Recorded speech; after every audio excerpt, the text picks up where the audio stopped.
Hello everyone, कैसे हो आप सभी लोग। मेरा नाम है अजीत और आप सभी लोगों का आज के इस वीडियो में स्वागत है। तो गाइस यार, इस वक्त मैं हूँ चेन्नई इंटरनेशनल एयरपोर्ट पे। हालांकि मैं आया था दिल्ली से और जाने की तैयारी हो गई है पूरी की पूरी श्रीलंका की। इस वीडियो में गाइस मैं आपको सब कुछ बताने वाला हूँ कि किस तरीके से आपको श्रीलंका आना है। और ये वीडियो उन लोगों के लिए बहुत ही ज़्यादा इन्फॉर्मेटिव होने वाली है जो लोग पहली बार मेरी तरह इंटरनेशनल ट्रैवल कर रहे हैं। हाँ गाइस, क्योंकि मैं भी पहली बार इंटरनेशनल ट्रैवल कर रहा हूँ और मैंने दिल्ली एयरपोर्ट पर और चेन्नई एयरपोर्ट पर काफ़ी चीज़ें ऐसी देखी जो मैंने पहली बार देखी। क्योंकि डोमेस्टिक फ़्लाइट्स में तो उतना ज़्यादा झमेला नहीं होता जितना इंटरनेशनल फ़्लाइट्स में होता है, बहुत झमेला हो जाता है। यहाँ पे तो मैंने काफ़ी चीज़ें देखी और उन लोगों के लिए भी ये वीडियो इन्फॉर्मेटिव होने वाली है जो हाल फिलहाल में श्रीलंका जाने का प्लान करने वाले हैं। क्योंकि मैं भी श्रीलंका पहली बार ही जा रहा हूँ और कोशिश करूँगा कि ये जो पूरी सीरीज़ है उसको बहुत ही ज़्यादा मज़ेदार बनाऊँ। तो मेरी फ़्लाइट दोस्तों जो थी वो दिल्ली से मैंने कराई थी, दिल्ली से चेन्नई। अब चेन्नई में मेरा लेओवर है करीब 4 घंटे का और उसके बाद फिर यहाँ से फ़्लाइट है कोलंबो की। डायरेक्ट फ़्लाइट एक्चुअली मेरे को मिल तो रही थी, लेकिन डायरेक्ट फ़्लाइट जो प्राइस पड़ रहा था उसका करीब 4 से 5 हज़ार रुपये महंगा पड़ रहा था। इसी वजह से मैंने डायरेक्टली फ़्लाइट नहीं करवाई और मैंने ये वाली फ़्लाइट करवा ली। तो एक तरीके से देखा जाए तो सही भी है, थोड़ा सस्ता पड़ गया। मुझे दिल्ली से राउंड ट्रिप पड़ गया है मेरा 13,500 रुपये में। अगर मैं थोड़ा सा और जल्दी कराता तो शायद 11:30 साढ़े 12 तक मुझे मिल जाता, बट तो भी ठीक ही है। मैंने करीब 22-23 दिन पहले फ़्लाइट की टिकट बुक करवाई थी और तो भी उसमें मुझे बहुत अच्छा रेट में ही हो चुका है। अगर आप चेन्नई से जाते हैं डायरेक्टली तो आपको और सस्ते में हो जाएगा, करीब 10,000 के अंदर ही आपका राउंड ट्रिप हो जाएगा। श्रीलंका जाना है दोस्तों बहुत ही आसान है। आपको बस करना है कि आपको फ़्लाइट टिकट्स देखनी है जिसमें आपको सस्ता पड़ रहा है फ़्लाइट। बाकी सब कुछ तो 2 मिनट का काम होता है, क्योंकि इंडियन पासपोर्ट होल्डर्स को श्रीलंका जाने के लिए वीज़ा लेने की ज़रूरत बिल्कुल भी नहीं है। उन्हें बस एक चीज़ लेना पड़ता है, ETA। और ETA कैसे अप्लाई करना है उसका डिस्क्रिप्शन में मैं लिंक दे दूँगा, आप वहाँ पर उस लिंक पे क्लिक करके अपना जा करके देख सकते हैं। बहुत ही ईजी प्रोसेस होता है, बस आपको अपने पासपोर्ट के हिसाब से डिटेल्स फिल करनी होती है और उसके बाद $20 का पेमेंट करना पड़ता है। लगभग करीब 1500 के अराउंड पैसा कटा था मेरा। ये पेमेंट करना पड़ता है। जैसे आप पेमेंट करते हैं आपको तुरंत ही एक ईमेल आ जाता है जिसमें लिखा होता है कि आप thank you for the approval process या thank you for applying for the ETA ऐसा कुछ। और उसके करीब 2 से 3 मिनट के बाद ही आपको अप्रूवल मिल जाता है। मैक्सिमम 10 मिनट के अंदर आ ही जाता है। मेरा तो 2 मिनट में आ गया था, जो कि बहुत ही ईजी प्रोसेस होता है ETA अप्लाई करना। तो आपको बस करना क्या है, आप सिंपल टिकट बुक कर लीजिए, ETA के लिए अप्लाई करके ETA ले लीजिए, बस हो गया, डेट्स इट, और कुछ नहीं चाहिए। वैसे इस वक्त RT-PCR रिपोर्ट मांगते हैं तो आप RT-PCR रिपोर्ट अपने पास रखें सेफ साइड के लिए। और ट्रैवल हेल्थ इंश्योरेंस मेरे से अभी तक तो किसी ने भी नहीं पूछा, दिल्ली में भी नहीं पूछा था किसी ने, ना ही मुझसे चेन्नई में भी पूछा किसी ने। वैसे मैंने बुक ले लिया था ट्रैवल हेल्थ इंश्योरेंस। मेरा जो ट्रिप ये रहने वाला है करीब 12 से 13 दिन का रहने वाला है। जो मुझे ट्रैवल इंश्योरेंस जो मिला है वो करीब 400 रुपये का पड़ा है। गो डिजिट्स की वेबसाइट से मैंने ये लिया था। तो सही है, 400 रुपये में आपको अच्छा ट्रैवल इंश्योरेंस मिल जाता है। $50,000 तक का आपका मेडिकल एक्सपेंस उसमें ऐड होता है। तो सही है, सेफ और साइड के लिए आप बेहतर है कि आप इंटरनेशनल ट्रैवल करते हैं तो ट्रैवल इंश्योरेंस ले लेंगे तो अच्छा रहेगा आपके लिए। काफ़ी चीज़ें जैसा मैंने आपको बताया कि जो भी फ़र्स्ट टाइम इंटरनेशनल फ़्लाइट ले रहे हैं उनके लिए बहुत सारी चीज़ें इस वीडियो में बताने वाला हूँ। मेरे को मैंने डोमेस्टिक फ़्लाइट्स तो बहुत अभी तक ली थी, लेकिन इंटरनेशनल फ़्लाइट पहली बार ली है और मुझे कोई आइडिया नहीं था कि इंटरनेशनल फ़्लाइट किस तरीके से करते हैं। तो मैंने पहली क्या गलती की थी, जो हम इंटरनेशनल फ़्लाइट में हम नॉर्मली जाके बोर्डिंग पास अपने आप से प्रिंट करवाने लग जाते हैं मशीन से, मैं वो करने लग गया था तो वो हो नहीं रहा था। तब बाद में वहाँ पे एक बंदे ने आके मुझे बताया कि भाई ऐसे नहीं होगा, आपका इंटरनेशनल फ़्लाइट है, आपको जाके काउंटर पे ही करवाना पड़ेगा, तो आपको डॉक्यूमेंट चेक करेंगे वो। तो पहली गलती ये थी। तो अगर आप भी इंटरनेशनल फ़्लाइट लेते हैं मेरी तरह तो आप ये काम कर लीजिएगा कि आप काउंटर पे जाके सीधा करवाइएगा। मेरी तरफ डायरेक्टली मशीन से प्रिंट आउट मत करने लग जाइएगा। इंडिया में तो नहीं है, कहीं मैंने सुना है कहीं फ़ॉरेन कंट्री में डायरेक्टली हो जाता है मशीन से, बट दिल्ली एयरपोर्ट में मेरे से नहीं हो पा रहा था, तो शायद मुझे ऐसा लगा कि ना होता हो। दूसरी बात जो मैंने नोटिस की यार, जब भी मैं डोमेस्टिक फ़्लाइट लेता था मैं ड्रोन हमेशा अपने कैबिन वाले बैगेज में ही रख देता था। मुझे कोई प्रॉब्लम नहीं होती थी, कभी किसी ने नहीं बोला कि इसे निकाल के कहीं और रखवाइए कुछ भी। बट इस बार क्या हुआ कि मैंने अपने कैबिन बैग में ही ड्रोन रखा हुआ था और मुझे ड्रोन को काउंटर पे रोक दिया गया। उन्होंने कहा कि भाई आप ड्रोन नहीं ले जा सकते हो, आपको ड्रोन या तो चेकिंग लगेज में डालना पड़ेगा या तो ड्रोन जो है आपको छोड़ना पड़ेगा। तो भाई ड्रोन तो छोड़ सकता नहीं था मैं, तो मैं वापस गया।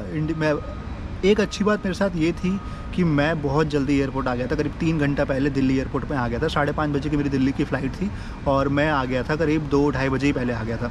तो मैंने क्या किया, जैसे ही उन्होंने मुझे मना किया, मैं वापस गया काउंटर पे जहाँ पे मैंने अपना लगेज छोड़ा था, उनसे मैंने बोला कि भाई मेरा बैग दोबारा मंगवा दीजिए, मुझे ड्रोन रखना है। तो मेरे पास काफ़ी टाइम था, तो उन्होंने मेरा बैग मंगवा लिया, करीब आधे घंटे में मेरा बैग आ गया था और फिर मैंने उसमें ड्रोन रख दिया। बैटरी मैंने निकाल ली थी, तो अगर आप लोग भी जाते हैं ऐसे तो अपने चेक इन बैगेज में ड्रोन को रख दीजिए, बैटरी निकाल लीजिए बस, वरना बैटरी के चक्कर में आपका बैग रोक सकते हैं वो लोग।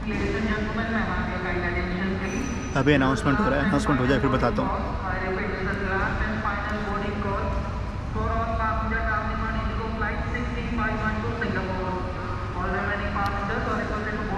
तो एक ड्रोन का ये प्रॉब्लम मैंने देखा, जो मे बी शायद कहीं ना कहीं पॉलिसी में ये बात लिखी हो, बट मैंने पढ़ा ना होगा। बट फिर भी अगर आप लोग पहली बार ट्रैवल कर रहे हैं तो इस बात का ध्यान रखें कि अगर आप ड्रोन लेके जा रहे हैं तो उसको अपने चेक इन बैगेज में ही डाल दें, बैटरी निकाल लें उसका। और उसके बाद तो बाकी आप सब जानते हैं, जो जो सामान हम लेके जा सकते हैं, क्या ले जा सकते हैं क्या नहीं, लाइटर वगैरह ये सब नहीं ले जा सकते, ये सब चीज़ें तो नॉर्मल ही है। और उसके बाद दिल्ली एयरपोर्ट पर सारा काम ख़त्म हो गया था, लेकिन दिल्ली एयरपोर्ट पे इतनी ज़्यादा भीड़ थी आज, इतनी ज़्यादा भीड़ थी कि पूछो मत। मतलब पाँव रखने का जगह नहीं, बैठने का तो जगह ही नहीं था। मैं करीब 1.5 घंटे खड़ा रहा था दिल्ली एयरपोर्ट के अंदर, तब जाके मुझे बैठने का जगह मिला था। इतनी ज़्यादा भीड़, इसलिए मैंने दिल्ली एयरपोर्ट पर कोई वीडियो नहीं शूट किया। मैं डायरेक्टली चेन्नई आया, और चेन्नई आने के बाद भी यहाँ पे एक नई चीज़ पता चली, क्योंकि मैं चेन्नई एयरपोर्ट पर पहली बार आया, और यहाँ का डोमेस्टिक अराइवल, इंटरनेशनल जो डिपार्चर है, डोमेस्टिक डिपार्चर, ये अलग अलग है। तो वैसे तो हर जगह का अलग अलग होता है, बट यहाँ पे थोड़ा सा डिफरेंस था, मुझे नहीं पता था कैसे करना है, तो इसी मैं आपको बताता हूँ क्या था। तो जैसे ही मैं यहाँ पे लैंड हुआ, लगेज तो मैं डायरेक्टली कोलंबो पहुँच के ही लूँगा। मैंने दिल्ली में ये बात बोल दिया था कि मैं एग्जिट नहीं करने वाला हूँ, आप सीधा मुझे कोलंबो में ही दे देना। तो मेरा PNR सही में तो कोई दिक्कत भी नहीं होगी, डायरेक्टली कोलंबो बैग पहुँच जाएगा। अरे यार ये फिर बोलने लग गया। चेन्नई पे उतरने के बाद सीन ये हुआ कि भाई वहाँ पे बाहर निकलना पड़ा, और उन्होंने कहा कि भाई, मैंने उनसे पूछा यार इंटरनेशनल डिपार्चर कहाँ पर है। उन्होंने बताया कि यार आप यहाँ से बाहर निकलिए और राइट साइड में करीब 5 मिनट चलेंगे तो आपको मिल जाएगा। तो उसके बाद क्या क्या हुआ वो अब आप लोग इस वाले शॉट में देखें, क्योंकि ये शॉट मैंने पहले ही ले लिया था, और तब आप इसको देखें तब आपको पता चल जाएगा उसमें क्या क्या हुआ था।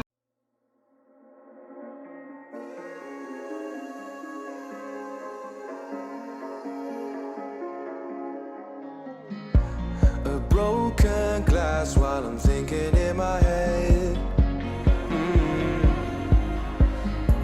I mind my own, I don't even break a sweat. Oh, this madness is insane. Why you still live in vain? I'm not the one, you're the victim of your own mistakes. It's sad to hear the lights under the street lights, under the street lights.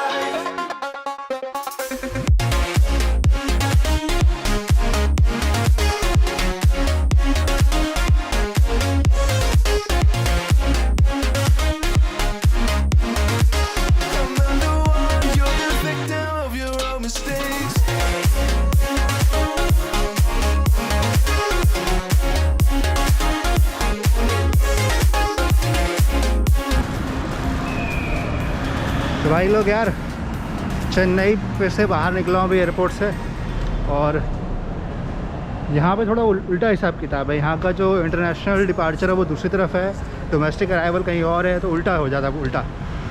तो मुझे बाहर निकल के इधर आगे की तरफ जाने को बोला है, अब मैं जा रहा हूँ। पता नहीं आप लोग को आवाज़ आ रही होगी नहीं आ रही होगी, देखते हैं।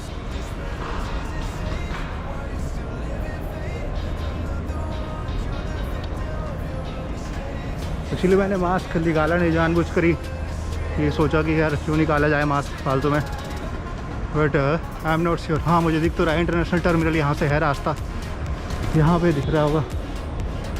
मुझे शायद ये सीढ़ी पर चढ़ के जाना पड़ेगा, मुझे लग रहा है। दिस वन राइट, आगे से चलो भाई। एक लेडी थी, उन्होंने मुझे बताया कि आगे से रास्ता है, तो अब मैं उधर ही साइड जा रहा हूँ।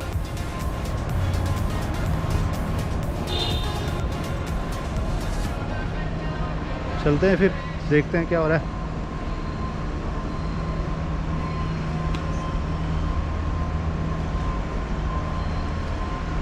यहाँ पे दिख तो रहा है। तो बेसिकली यार, अगर आप लोग भी मेरी तरह पहली बार ट्रैवल कर रहे हो, अगर इंटरनेशनल ट्रैवल, और अगर आप दिल्ली से चेन्नई आ रहे हो और चेन्नई से कहीं और आपको जाना है फ़्लाइट, तो आपको चेन्नई में आके एग्ज़िट करना पड़ेगा, और एग्ज़िट करते ही राइट साइड मुड़ना पड़ेगा, और फिर आपको कंटिन्यूसली राइट साइड आगे बढ़ना पड़ेगा।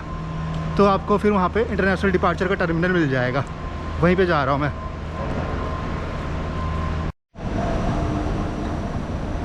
तो यार अभी एक तो गर्मी, एक तो यहाँ पे इतनी ज़्यादा है। चेन्नई से, दिल्ली से आया हूँ मैं फुल कपड़ा पहन के, और चेन्नई में तो इतनी ज़्यादा गर्मी है कि पूछो मत। तो यहाँ पे इस तरीके से है। अभी मैं इस एस्केलेटर से जा रहा हूँ इंटरनेशनल डिपार्चर की तरफ। उस तरफ पीछे को जो है वो है डोमेस्टिक डिपार्चर, और इस तरफ है इंटरनेशनल डिपार्चर।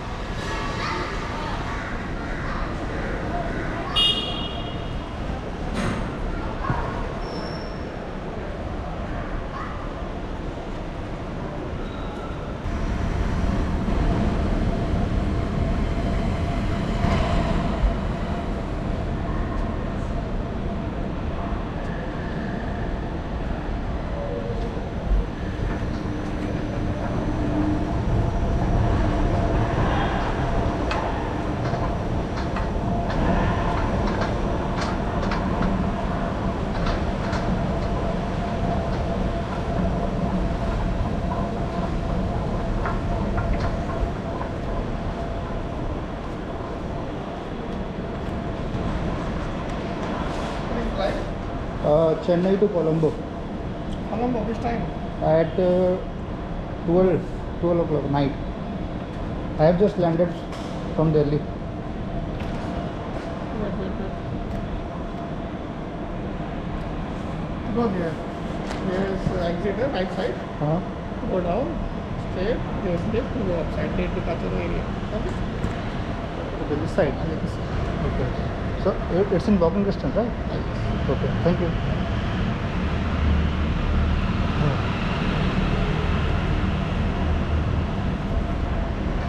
चलो अभी आ चुका हूँ। अभी मुझे वापस जाना पड़ेगा, फिर से नीचे उतरना पड़ेगा और फिर से जाना पड़ेगा। अभी और आगे जाना है। मतलब वो लेडी ने जो मुझे बताया था उन्होंने गलत इन्फॉर्मेशन दे दी थी मुझे।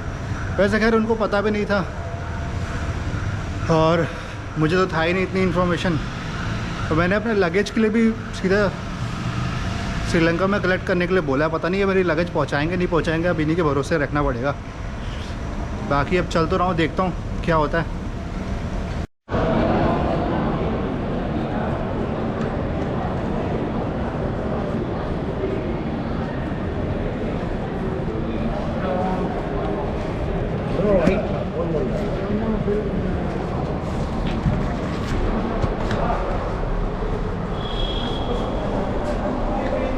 भाई अब फाइनली जाके मैं एक लिफ्ट में पहुंचा हूँ जिससे मुझे सेकंड फ्लोर पे जाना है। और एक्चुअली ये डिपार्चर मैं आपको बताता हूँ, अभी अंदर चल के सारी बातें इन्फॉर्मेशन देता हूँ कि मैंने क्या गलती किया। मैंने देखा कि यहाँ पे लिखा भी हुआ है मेरे टिकट पे, बट तो भी मैंने ध्यान नहीं दिया। अभी बताता हूँ आपको चल के अंदर। तो यार आप लोगों ने देख ही लिया कि फिर चेन्नई एयरपोर्ट पर पहुँचने का क्या क्या हुआ था यहाँ पे, किस तरीके से अगर आप पहली बार आते हो तो क्या करना है। तो इस बात का आप लोग ध्यान रखिए। और जो मैं आपको बात बोल रहा था लिफ्ट में कि मैंने एक गलती कर दी, वो गलती क्या थी कि मुझे जो भी चेन्नई एयरपोर्ट में इंटरनेशनल डिपार्चर है वो T4 है, टर्मिनल 4 के नाम से है। तो ये बात आपको ध्यान रखना है। आप एयरपोर्ट पर पहुँचे किसी से भी पूछेंगे इंटरनेशनल डिपार्चर है टर्मिनल 4, तो आपको वहीं पर जाना है। और सबसे इम्पोर्टेंट बात ये है कि जैसे ही आप चेन्नई एयरपोर्ट से बाहर निकलेंगे, एग्ज़िट करते ही राइट साइड मुड़ेंगे और एंड तक जहाँ पे पूरा एयरपोर्ट ख़त्म नहीं हो जाता वहाँ तक पैदल चल के जाना है। वहीं पे आपको T4 टर्मिनल डिपार्चर मिल जाएगा।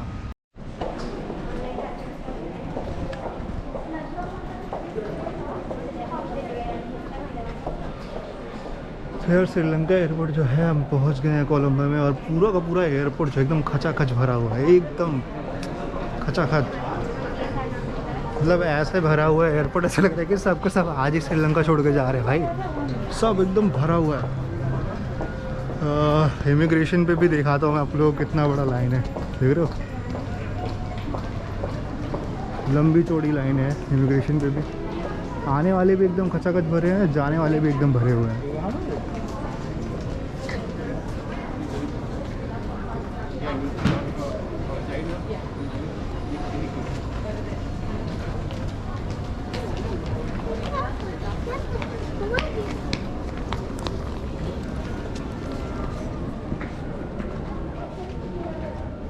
पहले इमिग्रेशन निपटा लेते हैं, फिर मिलते हैं आप लोगों से। तो यार जैसा कि कह रहा था मैं कि इमिग्रेशन वगैरह क्लियर हो गया है सब, और ATM से मैंने पैसे निकाल लिए। देखो ये रहे पैसे 500 के है, 1000 के हैं और 5000 के भी नोट है यार यहाँ तो। 15,000 रुपये निकाले, मुझे पता नहीं कितने रुपए कटे क्योंकि अभी मैंने सिम लिया नहीं है। अभी इसके बाद चल के सिम लेता हूँ कोई बढ़िया सा, डायलॉग का है और देखते हैं डायलॉग का ही सिम लूँगा मैं इसके बाद चल के। इमिग्रेशन तो काफ़ी स्मूथ था यार, कोई प्रॉब्लम नहीं हुआ इमिग्रेशन में, बहुत ही स्मूथ इमिग्रेशन हुआ था और कुछ भी नहीं पूछा उन्होंने इमिग्रेशन ने मुझसे, बस मेरा पासपोर्ट लिया और डेट सेट काम ख़त्म। और उसके बाद मैं बाहर आ गया। अब यहाँ पर यार, यहाँ पे देखो आपको अलग अलग दिख जाएंगे। यहाँ पे उसके डायलॉग के हैं, यहाँ पे उसके एयरटेल के हैं, यहाँ पे सारे ATMs हैं। मैंने इससे निकाला है bank of साइलोन, bankers of the nation. मुझे पता नहीं, वैसे मैंने इसके बारे में स्टडी नहीं किया था कि यहाँ से कितना रुपये कटने वाला है, क्या है क्या नहीं है, क्या चार्जेस कटेंगे यार, कौन सा बैंक ज़्यादा अच्छा है ये मुझे नहीं पता है। So I am not sure about it, but let's see, देखते हैं क्या होता है। अभी जब सिम ले लेता हूँ उसके बाद ही पता चलेगा कितना हुआ कितना नहीं हुआ। यार पैसे निकाल लिए, अब चलते हैं सिम की तरफ, पता करते हैं। 15,000 श्रीलंकन मैंने रुपीस निकाला है। अब एक श्रीलंकन रुपीस मेरे ख्याल से शायद ऐसे ही है, शायद 2-2.5 रुपये के राउंड है। तो अभी पता नहीं यार, मेरे को कुछ खुद ही नहीं पता है क्या करना है क्या नहीं करना है। अभी देखते हैं क्या हुआ।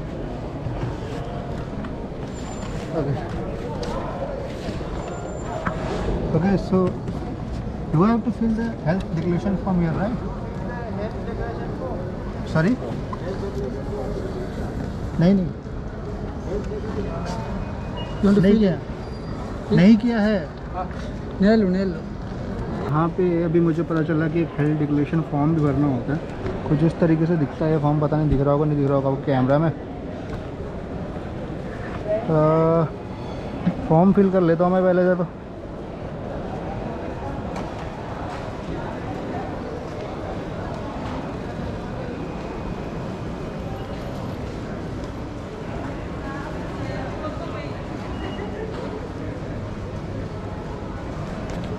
कंट्री ऑफ द बिल्डिंग,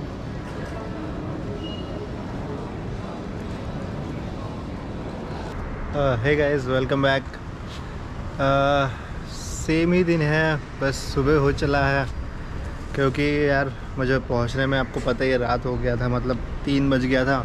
उसके बाद मैंने ATMs वगैरह से पैसे निकाले। मैंने सिम जो लिया था मैं आपको बता देता हूँ, सिम मैंने एयरटेल का लिया था और एयरटेल का जो सिम, यहाँ पे 2 सिम बहुत अच्छे हैं, एक है डायलॉग का और एक एयरटेल का। तो डायलॉग में यहाँ पे ये प्रॉब्लम था कि यहाँ का सिम तुरंत के तुरंत एक्टिवेट नहीं हो रहा था, बट एयरटेल में ऐसा था कि सिम तुरंत के तुरंत एक्टिवेट हो जा रहा था। तो मैंने एयरटेल का सिम ले लिया था। करीब 540 रुपये का मुझे वो सिम पड़ा था एयरटेल का। और उसके बाद मैंने सिम ले करके मैं सीधा बाहर निकल गया और जैसे ही मैं बाहर आया फिर वहाँ पे यार गाड़ी नहीं, वहाँ पे बस का वेट करते करते हालत ख़राब हो गया। अच्छा, ATM में से मैंने जो पैसे निकाले थे वो भी मैं आपको बता देता हूँ कि मेरे जो चार्जेस कितने कटे हैं वो तो मुझे भी पता नहीं चला, बट जो मुझे करेंसी कन्वर्जन मिल रहा है बैंक से वो मिल रहा है 2.59 का। सही है 2.59, तो नेट पे भी वही दिखा रहा था, तो मुझे बैंक से भी उतना ही मिला। तो ATM से निकालना बेसिकली सही पड़ा पैसा। तो उसके बाद मैं आया, करीब यार 1-1.5 घंटा मैंने बस का वेट किया और बस फिर मुझे मिली नहीं। बहुत टाइम हो गया, एकदम वेट करते करते हालत ख़राब हो गया। नींद इतनी खतरनाक आने लग गई थी कि पूछ मत। सुबह के 5 बजने वाले थे। फिर मुझे एक बस मिली बाई चांस और मैं बस बैठ के आया और फिर उसने भी मुझे थोड़ी दूरी उतार दिया था। मैं वहाँ से फिर 2 किलोमीटर के अराउंड पैदल आया हूँ। तब यहाँ हॉस्टल में पहुँचा हूँ तो यहाँ पता चला कि सारे के सारे रूम्स एकदम फुल हैं। अर्ली चेक इन बिल्कुल भी पॉसिबल नहीं है। और फिर बस वो तो ये अच्छा है कि यहाँ पे काउच वगैरह है, सोफ़ा वगैरह है, तो मैं वहीं पे सो गया था 1 घंटे के लिए। अभी बज रहे हैं 7 सुबह के, मैं अभी भी उठा हूँ जस्ट। और उठ के मैं जैसे उठा, थोड़ा मुंह हाथ धोया हूँ, तो इन्होंने मुझसे कहा कि 10 बजे तक शायद जो है रूम फ्री हो जाएगा। तो बस मैं वही वेट कर रहा हूँ यार, रूम फ्री हो जाए एक बार तो नहा हुआ लिया जाए, उसके बाद फिर निकला जाए पूरा सिटी घूमने के लिए। क्योंकि अब तो सोने का मन करेगा नहीं। 1 घंटा मैं सो चुका हूँ, तो आराम से दिन भर तो आराम से मैं निकल ही जाऊँगा, कोई प्रॉब्लम नहीं होगी।